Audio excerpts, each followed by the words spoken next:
What it do, y'all? This your man King Eric, the media assassin, coming at y'all with another video. Subscribe, hit the like button for me.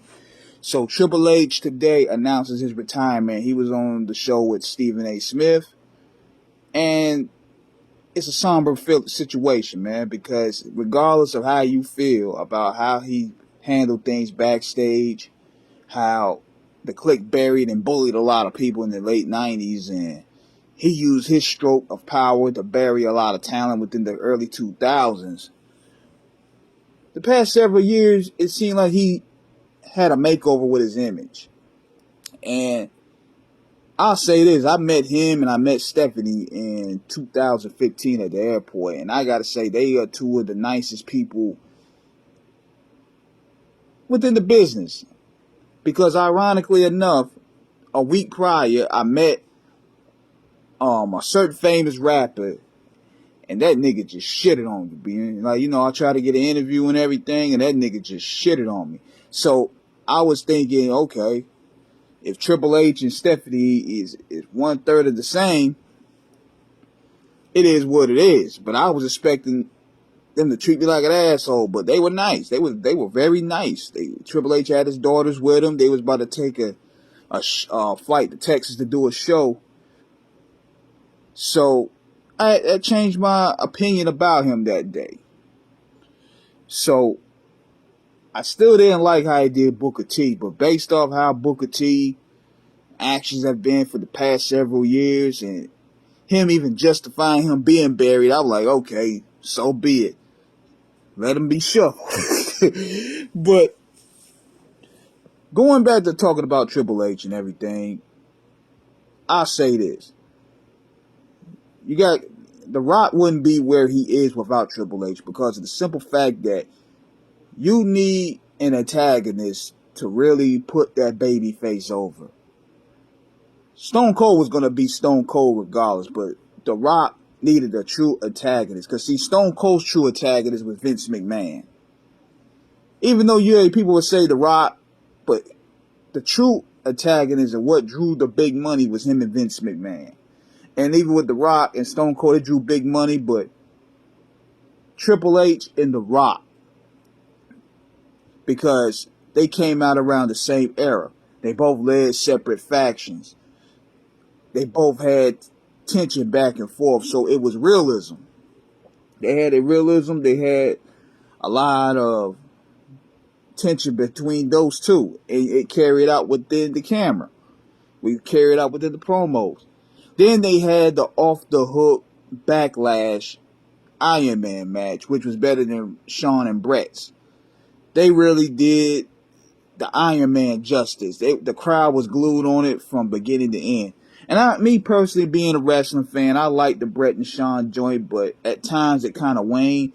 But Rock and Triple H, they kept the crowd glued for 60 minutes as a whole. That whole crowd was hot that night. Then I also like one of my favorite moments of his. Not only that promo that he cut, introduced a new DX, but I also like when he returned to Madison Square Garden after he was gone for a year. And that pop he got was incredible, man. I enjoyed that part. I enjoyed that crowd energy that he received at the Garden. That's probably one of the biggest highlights of his career. And over the years, he started really becoming more a part of the company. And he started trying to create NXT and made that the new WWE version of Ring of Honor, basically giving underground wrestlers and indie wrestlers a big platform to showcase their talents. But since then, it's just been constant story after constant story, because we don't really know until he came in today about revealing the truth behind what's been going on with his health.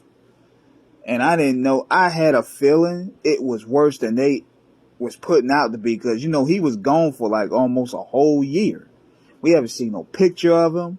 We haven't seen no video. I'm like, this has to be bad, and they're telling us. And then come to find out, he talked about he almost died. I was like, wow. And not only steroids, but also stress of the road because, man, Triple H been doing this for 25, 26 years. No days off. Fighting from injuries from his quads. I mean, it's a stressful business. And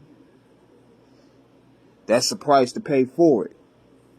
But he left a lot of great memories in the ring. I mean, when it comes to heel, this guy was a heel because he took a ballsy chance with his career because he was at the peak of popularity with D-Generation X in 1999. Then he turned heel automatically, and I was like, oh man, that sucks. Why would he do that? We like DX together, but it ended up working.